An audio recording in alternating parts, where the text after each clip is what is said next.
Hey guys, somebody had asked for some information on Alligator Alcatraz, so we do have a file on them, and so wanted to get an updated intelligence report. And before before I go into this, I want to direct my attention to the residents of the Carolinas. You suffered a natural disaster that was horrible.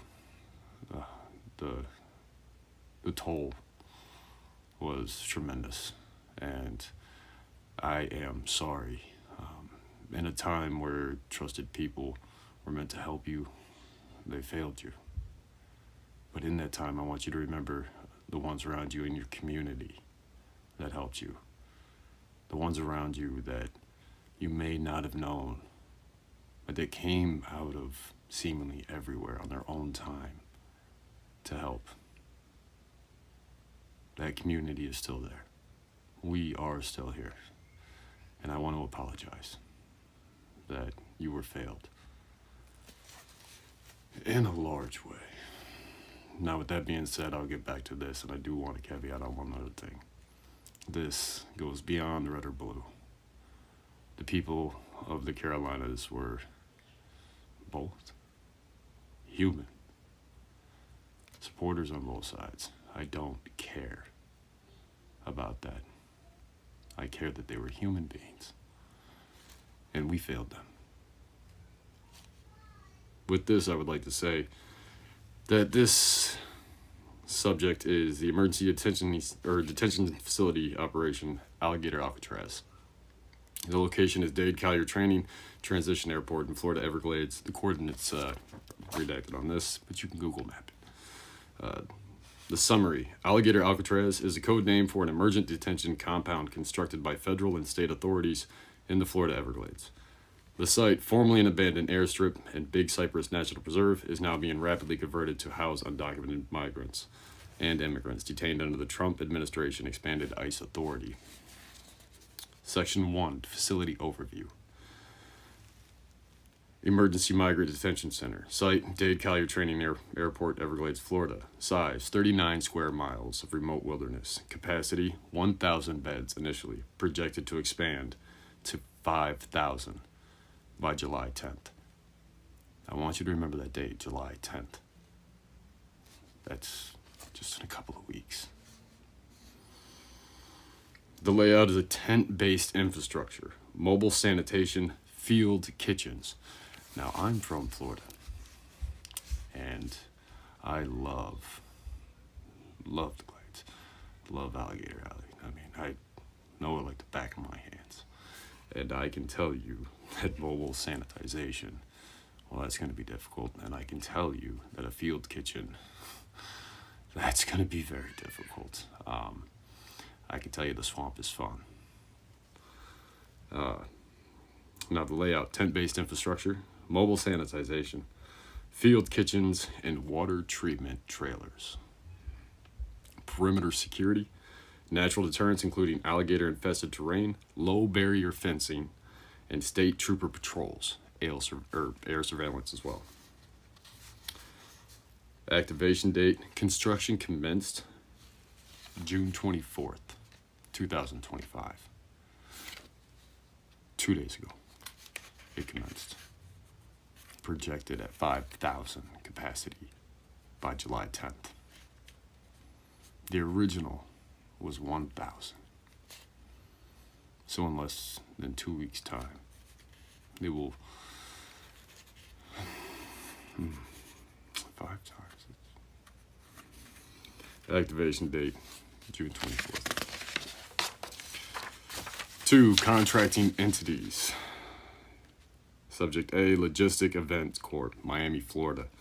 Role, tent structures setup, logistical coordination. Presence, multiple branded vehicles and staff recorded on-site, photo confirmation, aerial confirmation.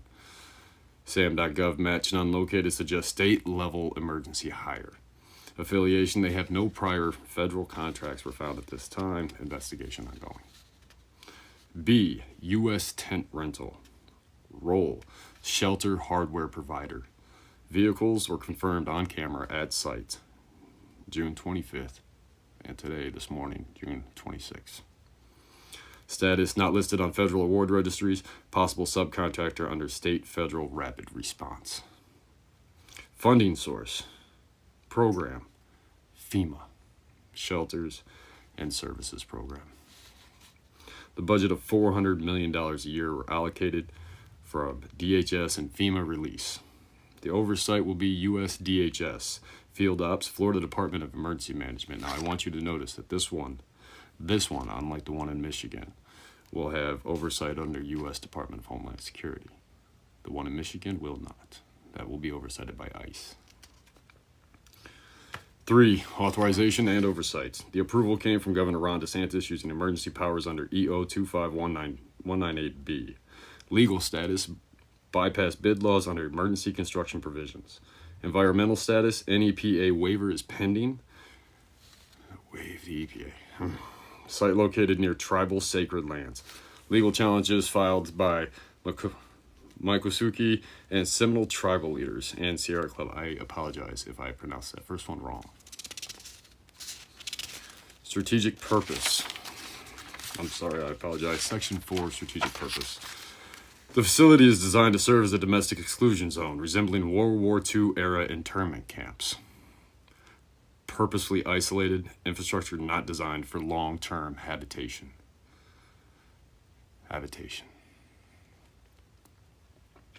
DHS officials refer to the site as a temporary deterrence holding facility. Section 5, anomalies and red flags. There have been zero bid transparency. Contractors not publicly declared on procurement registries. Security relies more on environmental isolation than lawful due process.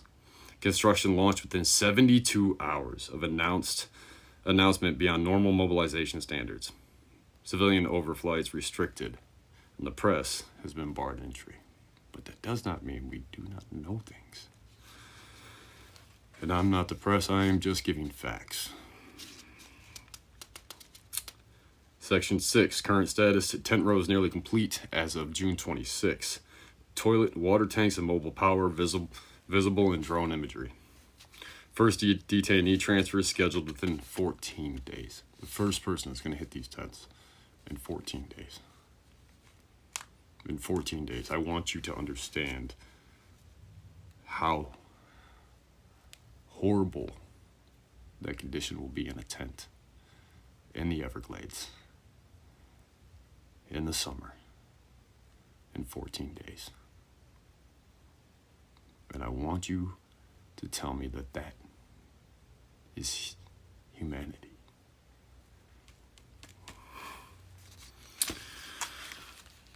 Seven, redacted intel snapshots. License plates, injuries, logistics, truck IDs cross-checked with field agent. Redacted governor, communications to ISOP center, forward to legal team. Redacted vendor background showing recent business formation, possible shell vector. So there was a recent business formation, probably a shell. So we're going to go ahead and look into that. 8, recommendations. Submit FOIA targeting FEMA, S and SP, routing logs, vendor approval trails, and contractor reward letters. Begin satellite imagery archival capture every 24 hours in intervals. Assign IMU South Command to continue real-time build-out observation. Escalate civil rights legal analysis under precedent Youngstown's Sheet and Tube Company versus Sawyer and Korematsu versus U.S. Please feel free to look those up. Prepared for AFG and Core Intel Council by the Intelligence Monitoring Unit.